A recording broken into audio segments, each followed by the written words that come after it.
Hello, dwellers of the night. Welcome to the unknown darkness. Put on your headphones, dim the lights, and get ready. Because today, you're going to hear two tales that have crossed generations. Stories told by two grandmothers, but that carry a terror that must not be forgotten. This is the night of Grandma Maria and Grandma Anna's tales. Story 1, The Haunting of the Chapel. It's January 22nd, 1990. We're sitting on the porch, surrounded by my Grandma Maria.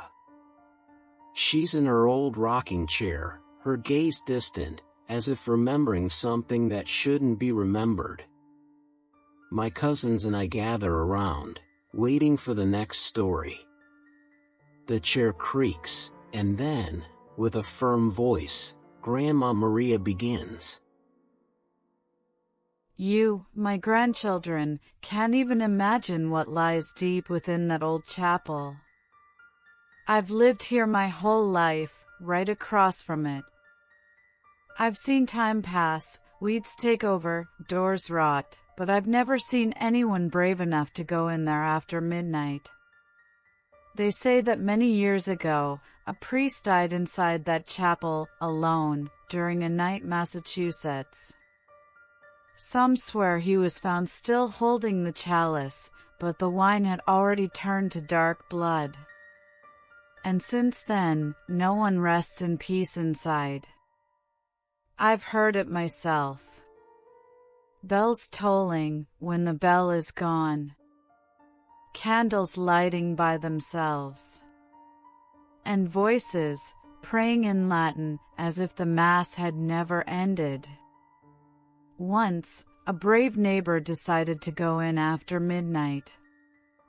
He said such stories were only old men stuff.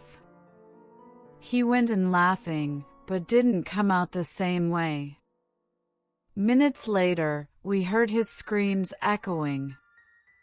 When they finally managed to pull him out, the man was trembling, his eyes wide open, and he kept repeating one phrase over and over. He's in there, he's still in there. No one ever saw that neighbor smile again. My grandmother finished the story with her eyes downcast, and we children couldn't sleep that night. We all went to the living room, lay together on the floor with the lamp on, trying to dispel the feeling that something was watching us. Suddenly, a shadow appeared in the window, as if someone were standing outside. My older cousin was the first to approach. It opened slowly, and we breathed a sigh of relief when we saw it was just a cat. But even so, the tension didn't subside.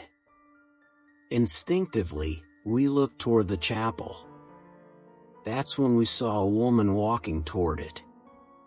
Her light dress fluttered in the wind. Our hearts froze, because we recognized that walk. It was our grandmother.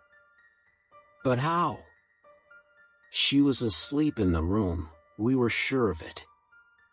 The woman reached the chapel door, which opened by itself. And without hesitation, she entered. We ran to the bedroom to be sure. We pushed the door slowly, and there she was. Lying down. Sleeping soundly, breathing heavily as if nothing had happened. But then, who did we see enter the chapel? My cousin swore he heard, at that moment, the tolling of a bell. I looked out the window and I swear to God, a lit candle flickered alone inside the old, abandoned building. That night, no one slept. The next day, Grandma Maria didn't wake up. We called out to her, shook her shoulders, but she was motionless. Cold as the dawn. And then we understood, Grandma Maria had died. what we saw the night before wasn't a dream. It wasn't a child's imagination. What we saw walking to the chapel was her spirit.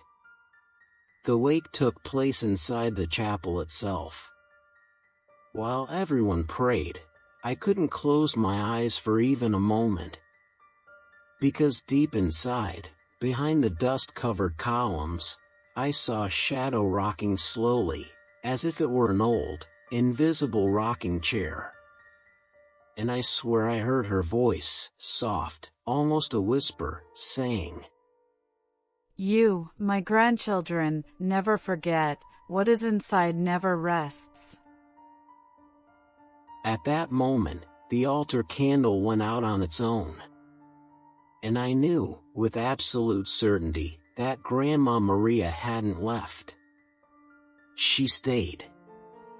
In the chapel. Forever. Story 2, The Offering to the Lost Souls. In my family, we've always respected lost souls. Because they wander among us, asking for what they never had in life, rest. That's why we make offerings. We looked at each other, frightened. She continued. A long time ago, at the end of the dirt road, there was a terrible accident. A truck overturned, and those inside burned to death, trapped in the wreckage. Since then, that place has never been at peace. At midnight, if you listen, you'll hear voices calling your name. And if you don't leave anything for them, they'll knock on your door.